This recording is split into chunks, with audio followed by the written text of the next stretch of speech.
주님 안에서 승리하시는 복된 날 되시기를 예수님의 이름으로 축복합니다. 결혼에 대한 이야기 참 성경에서 많이 이야기합니다. 창세기 2장에서 결혼 얘기를 합니다. 계시록 19장에서 결혼 얘기로 끝이 납니다. 어떻게 보면 성경은 결혼으로 시작해서 결혼으로 마치는 것 같은 생각이 들기도 합니다. 그 중에 성경은 결혼에 대한 이야기를 여러 번 반복합니다. 오늘 고린도 교회 성도들에게 결혼에 대한 이야기를 또다시 합니다. 결혼했다가 지금 과부가 된 사람, 그리고 이혼하려고 하는 사람들, 아예 결혼하지 않고 살아가고 있는 사람들에게 권면을 합니다. 나와 같이 그냥 지내는 것이 좋다. 바울이 어떻게 지냈습니까? 결혼하는 것보다 하나님의 나라가 우선이었습니다. 남편보다 주님이 우선이었고 자기 먹고 사는 것보다도 더 중요한 것이 하나님의 나라, 복음 전하는 일이었습니다. 나와 같이 지내는 것이 좋다 그럴 때 그냥 주의 일도 안 하고 복음의 증거도 안 하고 그냥 육신으로 혼자 사는 것이 좋다. 그렇게 이해하면 곤란합니다. 무엇 때문에 바울이 혼자 살고 왜 혼자 사는 것이 좋다 그랬는가를 우리는 좀 더 생각을 해봐야 됩니다. 절제할 수 없거든 결혼하라. 이 은혜, 간음에 대한 이야기를 하면서 절제할 수 없거든 결혼하라. 전제입니다. 절제할 수 있고 복음을 위해서라면 혼자 지내도 괜찮다. 그러나 복음을 위한 일이 아니고 절제할 수 없다면 결혼해라. 10절 보십시오. 결혼한 자들에게 내가 명하노니 여자는 남편에게서 갈라서지 말라. 이것도 창세기 2장에서도 계속 말씀하고 있는 내용입니다. 만일 갈라섰으면 그대로 지내든지 다시 그 남편과 화합하든지 하라. 다른 남자 찾지 말고 원래 남편에게로 돌아가서 화합하든지 하라.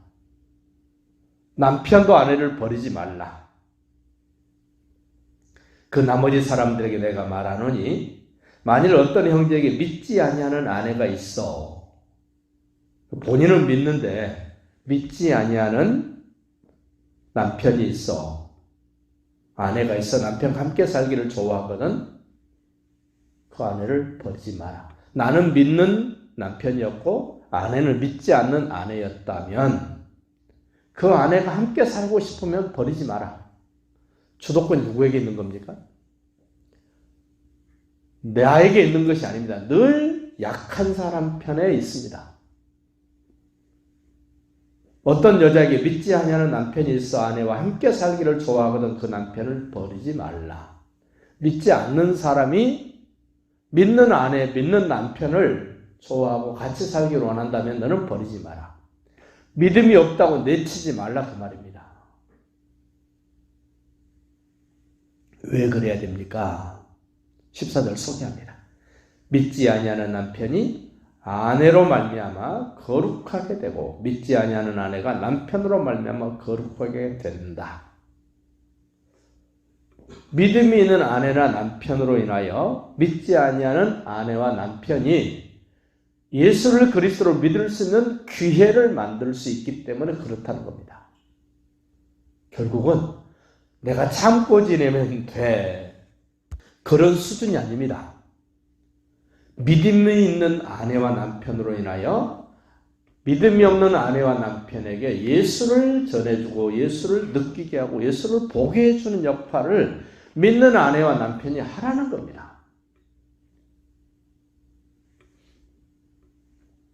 앞에서 절제할 수 없거든 결혼하라 그랬는데 우리는 그 수준에 있으면 안 됩니다. 절제할 수 없어서 결혼했다면 믿음이 없는 아내와 남편에게 나를 구원해 주신 예수님을 가정에서 부부 생활 속에서 보여주고 들려줘야 된다는 겁니다. 15절 봅시다.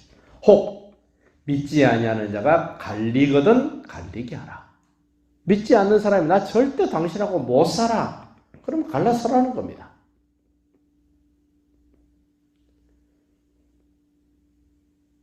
16절요. 아내 된 자여 네가 남편을 구원할는지 어찌 알 수 있으며 남편 된 자여 네가 네 아내를 구원할는지 어찌 알 수 있으리요. 그렇죠. 믿는 아내, 믿는 남편은 믿음이 없는 아내와 남편을 구원의 길로 이끌 수 있도록 가정생활을 꾸려가라 그럽니다. 그러면서 아주 의미심장한 말씀을 17절에 합니다. 오직 주께서 각 사람에게 나눠주신 대로 하나님이 각 사람을 부르신 그대로 행하라. 내가 모든 교회에서 이와 같이 명하노라.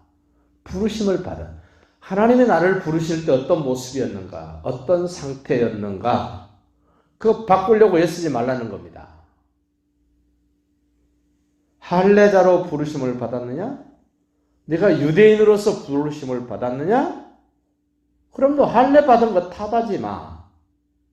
무할례자가 되지 마라. 나 할례 안 받고 이방인같이 있었으면 좋았을 텐데 그런 말 하지 말라는 겁니다. 무할례자로 부르심을 받았느냐? 이방인 가운데서 네가 예수를 그리스도로 믿도록 부르심을 받았느냐? 그렇다면 너 할례 받으려고 애쓰지 마. 원래 자기에게 있는 것은 시시해 보이고 별거 아닌 것처럼 보이고 다른 사람이 가지고 있는 것은 굉장해 보인단 말입니다. 지금 고린도전서에서 여러 차례 반복합니다. 19절입니다. 할례 받는 것도 아무것도 아니요 할례 받지 아니한 것도 아무것도 아니로되. 바울도 아무것도 아니요 아볼로도 아무것도 아니라 그랬죠. 아무것도 아니에요. 뭐가 중요합니까? 하나님이, 예수님이, 복음이 중요하다는 겁니다. 하나님의 계명을 지킬 따름이니라. 할례 받았느냐 안 받았느냐, 이방인이냐 유대인이냐 그것 따지지 말고 유대인도 이방인도 할례자도 무할례자도 다 중요한 것이 있는데 하나님이 말씀하신 계명을 지키는 것, 특별히 계명 중에서도 가장 큰 계명, 사랑이에요. 사랑. 사랑하라는 그 계명 지키는 거다. 각 사람은 부르심을 받은 그 부르심 그대로 지내라. 내가 이방인일 때 부름을 받았는가? 내가 유대인으로 부름을 받았는가? 나는 종으로 있을 때 부름을 받았는가? 나는 주인으로 있을 때 부름을 받았는가? 그거 바꾸려고 하지 말라는 겁니다. 21절 말합니다. 네가 종으로 있을 때 부르심을 받았느냐? 염려하지 말라. 그러나 네가 자유롭게 될 수 있거든 그를 이용하라. 종이라고 옛날 종 되지 말라는 겁니다. 예수님이 나에게 자유 주신 그 심정, 그 중심으로 종으로 살아도 된다는 겁니다. 길을 쓰고 자기도 사장하려고 그러고 주인하려고 그러지 말라는 거죠.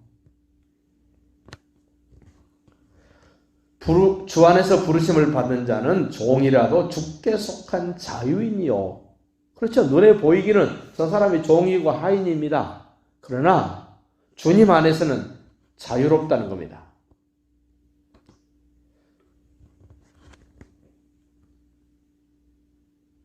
주께 속한 자유인이요. 또 그와 같이 자유인으로 있을 때 부르심을 받은 자는 그리스도의 종이니라. 사장이나 종이나 하인이나 다 그리스도의 종이라는 겁니다. 그런 개념으로 너 억지로 종 벗어나려고 하지 마. 그보다 더 중요한 게 있습니다. 나는 그리스도의 종이라는 이 확신. 사장도 나는 그리스도의 종이라는 확신. 종업원도 내가 그리스도의 종이라는 분명한 의식이 필요하다는 겁니다. 너희는 값으로 사신 것이니 사람들의 종이 되지 말라. 예수 믿기 전에 나는 저 사람의 종이었어. 나는 저 사람이 종으로 사니까 속상하고 나는 너무 억울해. 그런 느낌, 그런 감정으로 살면 안 된다는 겁니다. 좀 더 큰 개념 속에서 나는 그리스도의 종이고 저분도 그리스도의 종이야. 주님만 드러내지는 그런 의식, 그런 생각을 하라는 겁니다. 형제들아, 너희는 각각 부르심을 받은 그대로 하나님과 함께 거하라. 하나님 안에서, 예수님 안에서 사랑이라는 그 계명을 생각하면서 오늘도 복된 날 되시기를 예수님의 이름으로 축복합니다.